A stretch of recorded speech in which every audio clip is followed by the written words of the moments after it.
Welcome down to Metaladium Pages. It's a great pleasure to talk with you about Lowheaven, this first album, Ritual Decay, and more things related to the metal world in general, or in general the music. So we started by asking how are you doing today, and how is the band during the last couple of years? I'm doing great. It's the end of my workday today, so this is very good timing for this. The band itself, we're really happy with obviously the record has just come out, so we're really happy with the response that we're getting, especially after sitting on this record for so long. So it's really excited to have it out in the world and just seems like people are connecting with it. Okay. And let's talk about the reception for this new album, Ritual Decay. How it was the reception in general. I'm talking about the reviews, the comments, the people, etc., etc. And how do you take, for example, a bad review? I Very truthfully, I haven't really seen a negative review come in. That doesn't mean it hasn't happened. I just may have not seen it at this point. It's very cool to see, like I mentioned, like see people connecting with it, seeing it get out there. I think we probably care a little bit less about the reviews in general. It's more about whether the art that we've created and the time that we've put into this is resonating with people. That being said, I think we've been a little bit overwhelmed by just how positive everything's been, and even the shows that we did around the release, so, they all turned out much better than we were expecting. So it's kind of a resounding success in a very humbling, very flattering way. Okay, amazing. So now let's talk about more about the composition from this Ritual Decay. So when did you started writing songs for this new album? It was in the previous compositions for the previous records, for example, demos, etc. Usually happen, or perhaps do you all the songs new? So how when do you decide writing songs for this Ritual Decay, or it was perhaps during the pandemic? Who knows? Yeah, that's actually what it was. Alex and I were in a previous band that shut down during the beginnings of the pandemic in a very sudden, very abrupt way. And we kind of left that situation going like, yes, we want to start another band. We have infinite amount of time to be able to work on music, so it kind of makes sense to do so. The first seeds of Low Heaven probably started somewhere towards the end of the summer of Okay. 2020. And then from that point on, it was kind of the main focus for Alex, Mikey, and I. We started writing songs and demoing songs and tearing songs apart and putting them back together. And that process lasted about a year and a half before we really got to the point of like, okay, we've got to start looking for a studio. We've got to start looking for that sort of thing. And, a bunch of those demos had five or six different versions of it, while we were just kind of like figuring out what our sound was and figuring out how these things were going to go. And the longer we worked at it, the more naturally it turned into what everybody now knows as ritual decay. Okay. Well, now this is your first album, Ritual Decade. So, and now you are releasing this. Well, you released this album with MN Arcade Heavy, and a well-known label now in this one. So, how we does the transition to enter to this? Now, one of like there's approach that like will be if the label continue to release a great record, so will be perhaps on a great label and a future label in the world. It kind of snuck up on us, truthfully. We had put out an EP um, with a smaller label called Skeletal Lightning, who were absolutely delightful. They were just an absolute pleasure to deal with. And I think most musicians, by the time they get to our age, have had, a couple of just, not so good relationships or, have signed to a label that didn't really get what was going on. So we were really content with where we were at, and Monarch kind of snuck up on us. And the more we tried to punch holes in it, the more that it just proved that itself is okay. The more that it proved that we were, kind of ending up in the right place because we took a long time to work all of this out while we tried to figure out whether it was the right move for us. And just the more and more things moved on, the better and better we felt. So it was kind of a no-brainer after a certain point. You look at their roster, it's absolutely crazy. They have so many, especially the heavy side of things has just so many great bands. So then to have our name and our release up with them again is kind of like a flattering, humbling experience. But It's really helped us get the word out there, especially, we're a Canadian band, which is always a challenge to begin with. But you and I are talking from different continents at this point, and that wouldn't have happened if it wasn't for Monarch. So the reach has been really intense, but they've allowed us to get Ritual Decay out the way that we wanted to, the presentation that we wanted to, and get it to a lot more ears than we probably would have organically got to on our own. Okay. I understand something one.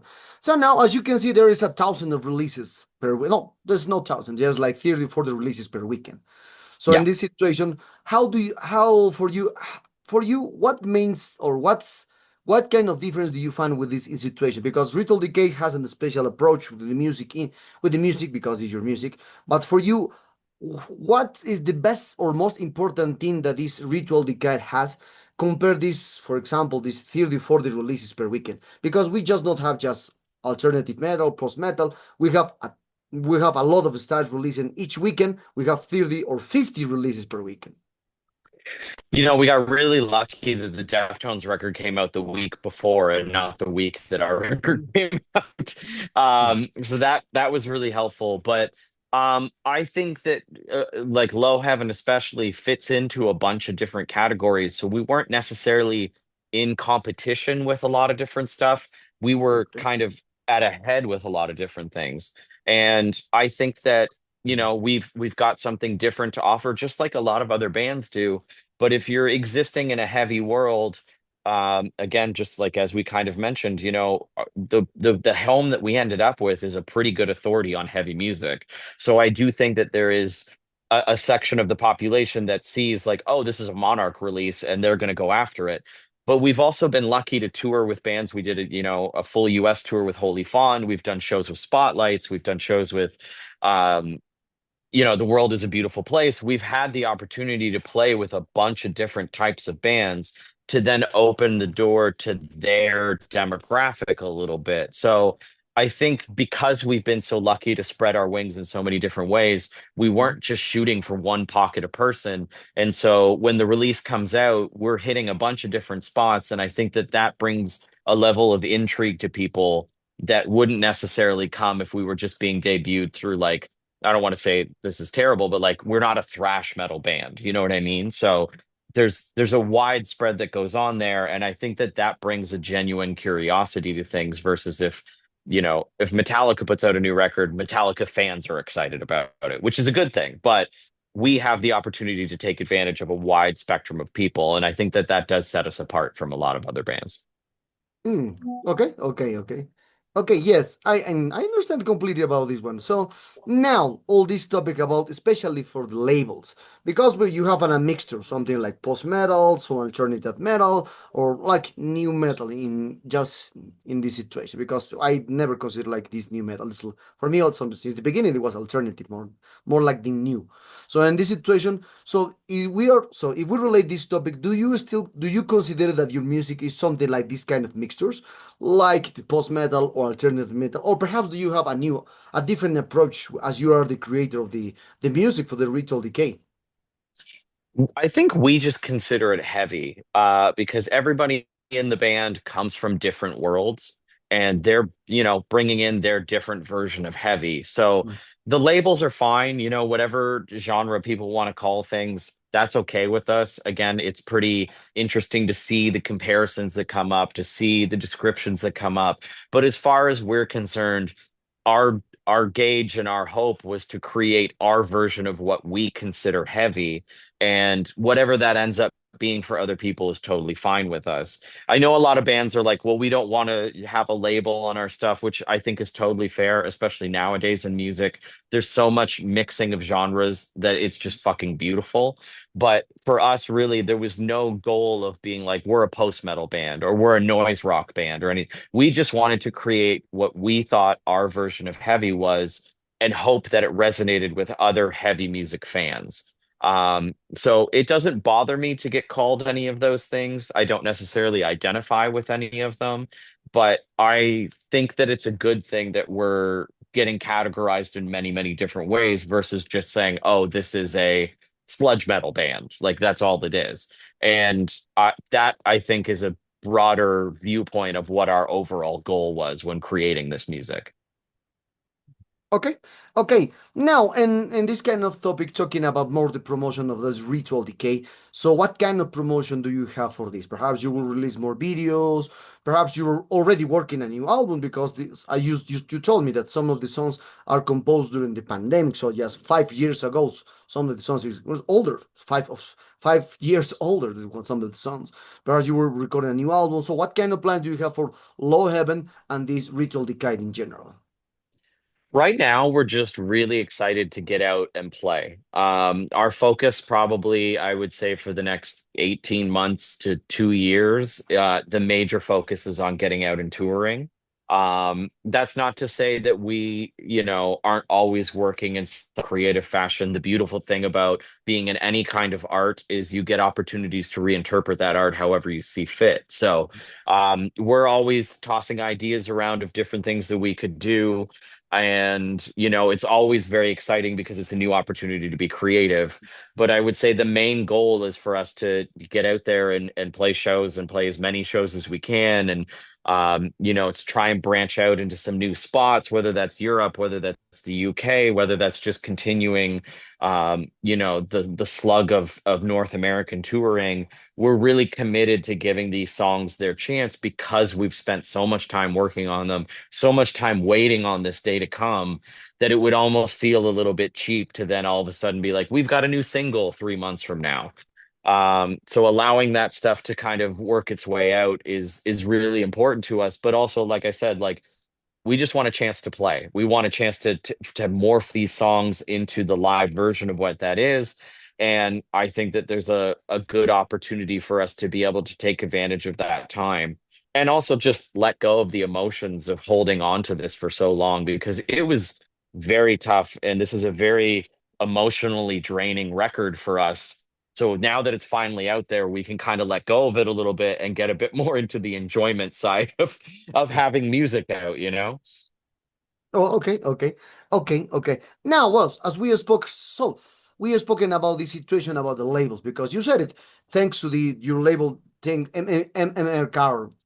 MNRK Heavy Records. So this, you have the approach to in this case to have more reviews, to have interviews with the different parts of the world because the label just continue contribute with a lot of press stuff and this situation. But there's new tendencies in the world that the people is not just using labels, and also the bigger bands are trying to use release their music independently to receive more incomings for this situation. That's completely Yeah. normal because now the music industry changed during the years. Now it's digital platforms, and the physical stuff is more related just for the people like me love to collect physical music in this Yeah. situation. So, and for this, so for you, how it is important to have now a label in this era or in these years when mostly of people are trying to just hear the music with digital stuff and no physical stuff is selling like the 80s or 90s. So I think the biggest thing for us was more about how the partnership would work. Mhm, And again, coming from the background that a lot of us come from, the very punk rock DIY sort of thing, mhm, like I said, we were very weary of what that was going to entail. And the more and more we investigated it, the more and more it made sense for what our goals were to take that step. But I also know that our situation is not a common situation for a lot of bands. And, we're not getting held up, not being able to do the things that we want to do by being in business with this label. They've been nothing but supportive the whole time, but they also gave us the opportunity to release Ritual Decay as a physical medium, which was very important to us. We got to do the layout that we wanted to, we got to have it presented the way that we wanted to. And the bonus of the reach that they have was worth the partnership involved with it because it allowed our goals to accelerate. Um, that's not to say that it would work for everybody, but we kind of knew what we were after when working through this. And like I said, the more and more that we tried to investigate and poke holes in it, the more and more we realized that this was a good spot for us to be. That being said, we also understand that as a band, our value is not in releasing singles and making videos like, like OK Go or something like that, where like they're making viral videos and they're on TikTok and they're doing all that stuff. Our value is in playing shows and getting out there and seeing our demographics and putting the work in, because that's where this music gets another life.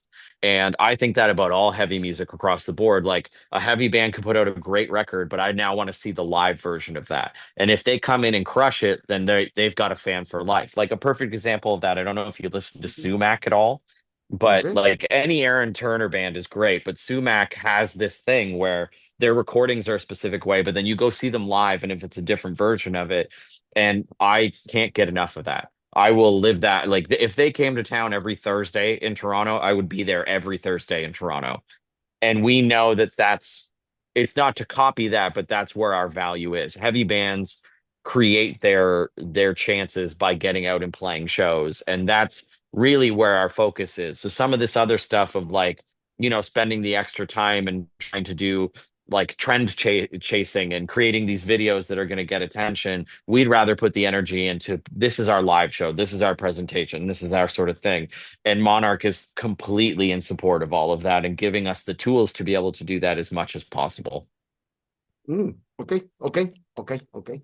So, and this situation, as you said it about the live presentations, now you can see that there's like new tendencies. Now, when you are a smaller band, the smaller bands doesn't have, or the smaller band don't have the situation to use amps or to use or like the crown involved, or when you try to play live presentations, because that's completely normal. Just the bigger band has this opportunity, the amps, the crown, and just the smaller bands has this or have this situation to play with plugins, laptops, and just one person involved of the engineers or in the sounds or with direct to the console. That's why, because the producers of the events want to gain more money and not to Hmm. invest on, because it's more cheap now with the technology.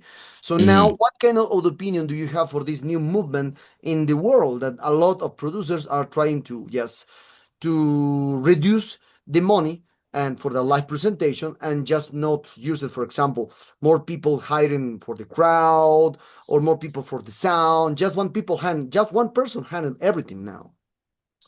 It's interesting because I think um, the thing that is branched out of this is that a lot of people have found their version of how to do this stuff. Just talking directly, I know it's different in North America than it is versus UK and Europe and other places. We're a band that travels with very big cabinets, very loud amps, very big drums. Like that's part of our thing. But going through North America, that's still kind of what runs. We're not traveling with a sound person. We're not traveling with anything extra because we are a relatively small band, but we also know how to get ourselves into the world of how we want to sound. We know the presentation that we want to give people. Like we've got all that stuff figured out. And so if it comes into a room and we need to figure it out, we know how to take those steps. Again, kind of coming from that DIY perspective of like, if you figure this out for yourself, you don't have to count on someone else to be able to do it.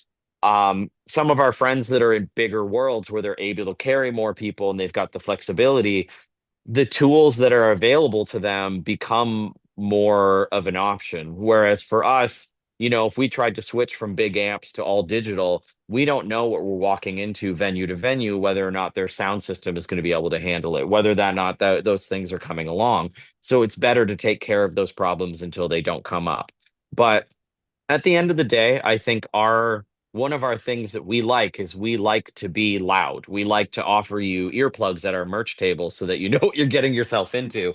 Mhm. But also because that's what translates based on what we sonically sound like. So it would be weird to try and go see a band that sounds like us and there's no amps on stage. We're pushing no air, there's none of that stuff. But at the end of the day, whatever allows people to be creative, we're okay with. It's just for us. We know what works for us. That doesn't mean it's going to work for somebody else. Obviously, it would be really nice if people were willing to put in the same amount of money that for shows that they used to. But at the end of the day, you still just have to find your way of doing it. And we're a very determined bunch to make sure that that happens. Mhm. Okay, okay, I understand. I understand. So, Dan, we are very close to this interview, Dan. And for this situation, well, now as you can see, there's well, your music has a lot of technicality. That's completely normal nowadays. You said it. Now, when you hear a record, has a lot of edit or a lot of production in the studio, and now you need to see the band live to see if this band is capable to reproduce the sound of the studio. That's completely Absolutely. normal. Yeah. That's completely normal. And in this situation, so what is your opinion about this now, this overwhelming? Because now we have tons of records, sounds amazing, great musicians, not bad records now. It's not like the 80s and 90s. I remember very well because I was there. I was there Yeah. hearing just like five records, two records sounds amazing. The but two records not sounds amazing. At that moment, it was completely the production, the studio, etc., the money, economy, etc. But now we have five 30 records, and the 30 records sounds amazing. Not bad records now, and great musicians. You just click on YouTube and you will see like thousands of people playing bass, guitar, voice, drums, fast, slower, with different kinds of approach. So, what kind of opinion do you have for this now, for this cleanness into the metal industry, especially? It's I think that there's a little bit where technology has gotten so good that it can take a little bit of the humanity out of things. But the thing that the my swing to the other side of the pendulum is that the technology has also gotten so good that people that maybe wouldn't have gotten an opportunity to create music are getting their opportunity to create their art their way. You know, even the difference between recording demos 15 years ago and recording demos now is a stark difference. So I do think that there's something beautiful about, especially younger people that are coming into music, where they have their opportunity not only to learn their instrument, but learn how to record that instrument, learn how to make the sounds that they're after, and not have it be about the fact of whether or not they can afford a $3,000 mic. So that part is really beautiful. The other side of that is, like you said, like there is a bit of creativity that's removed from that. You know, a lot of stuff starts sounding the same. They're using the same plugins, they're using the same this and the same that. And that again is something that we try and stand a little left of center on. You know, we're still miking amps, we're still miking drums, we're still going out of our way to like mess with the mic placement so something sounds a little bit different. And that's just a choice that we make because that's what we're after. And I think that in the heavy music sphere, there are kind of the two sides of that pendulum. But at the end of the day, whatever allows people to be creative is a beautiful thing. You know, do I wish everybody had the same attitude as me when it comes to production and creation of sound? Yes. But also, like, I'm not going to get somebody like the 1975 who wants to set up a mic on everything. They want to write their pop songs and create their things, and it's less important to them, which I know is a very distinct difference between metal and pop. But you know, it's kind of hard to be critical of that. So I think that to me, it's like you take your stance on it and you don't criticize anybody else for what they're doing, but you just make whatever your decision is as part of your creativity. And that's definitely what we've done. Hmm. Okay, okay, I understand. And one of the last questions from this, Dan. So, as I said, your music has this approach, like alternative, like pause, and yes, you said it's because in some parts of your music, you have this kind of you have this kind of approach to the pop area of the music industry, and that's completely Mhm. normal because the alternative in the 90s with Creed, with the grunge stuff, this kind of more mainstream stuff, completely mainstream, beyond of the metal stuff. But in this situation, you'd always try to involve this kind of situation with the pop or with the mainstream sounds related with the metal sounds. And for me, that's a curious because now a lot of people or a lot of bands are trying to mix this situation. So for you, what is for you the most important thing that the metal has? Obviously, to mix with this kind of styles or to mix this kind of approach. Because if you can see, if we hear, for example, I don't know, Beyonce never will has this approach to the metal, but the metal all has this approach to has. Hey, I need to drink for the jazz. You have a metal jazz. You drink to the salsa jazz, salsa metal. So the metal this kind has this kind of approach to investigate, to mix. I don't know. Black Sabbath did it with since the beginning to now, and now a lot of bands continue doing this one, trying to catch a lot of stuff. Even you can see Sleep Token. Mostly all people consider this band as metal, but they try to mix some pop stuff or hip hop stuff from the rap scene from the 90s, that very underground scene for now, and trying Mhm. to just put elements from metal. So why always the metal has this approach to be like a chameleon with a lot of styles? I can only speak for us, Mhm. in the sense that again, it's a lot of pulling influences from different spots. I would wonder if like not to speak for everybody in the heavy music world, but I believe that there's a lot of people that play heavy music that come from different backgrounds or have significantly different listening habits than their music that they create. We're talking about alternative rock and all of this different stuff. Like I love Soundgarden. And I think that somebody that doesn't know Soundgarden would never pick up on that. But if you've listened to Soundgarden, you can hear that influence in what Low Heaven is doing. Um, the thing with bringing in alternative stuff is that as soon as you bring a guitar into something, you have infinite possibilities of how that can work. You could write the exact same thing twice, and depending on what you put around it, it's going to sound different. And I think that that principle in metal, because there's just so many subgenres and so many different things, but also so like it's not like you started out liking metal, like you woke up, you were born, you heard Black Sabbath, and that's all you listened to. Like you morph yourself into these sorts of things. Whereas if you start out liking pop music and you stay in that world, you're not gonna have uh like you're not gonna listen to ISIS for 4 years and then go back and start writing pop songs. So I think that there's a growth in how people listen to music, especially in like the metal, the hardcore, the punk world, where it's like this is okay to bring these things in. It's okay to do all of this other stuff. Whereas if we're looking at a more mainstream, like radio friendly pop stuff, Mhm. there are limitations to what people are willing to listen to on the regular basis, where in metal, that limitation doesn't exist. But Mhm. for us, it's just part of how we create our sound. You know, we're not going to throw all of a sudden like a ska breakdown into something, but Mhm. also we're not scared to add metal melody. We're also not scared to make something sludgy and so heavy that it shakes your ribs. And that's all just part of how we're creating and what we're pulling from. And I think that's an awesome thing about any kind of aggressive music is you can bring in other elements and find your way to make it aggressive. Mm. Okay, okay.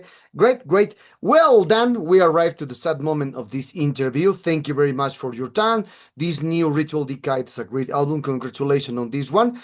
And perhaps do you want to add something to your new Latin American fans that expect someday, perhaps, a Latin tour? Who knows in the upcoming years? Who knows? And obviously, Metallica followers. I would love to. We had friends of ours that actually did a Latin American tour at the end of last year, and they have not shut up about it. They had the best time. So it's been on our radar for a while of trying to make it feasible. It's tough. We're still a small band. But it's definitely somewhere we would love to be. And I think anywhere that's passionate about music in general is just a beautiful place to be. And I think that um, you know, Latin America is very lucky to have such a wide variety of music available at all times. It's just a fucking beautiful thing. So y'all are very lucky.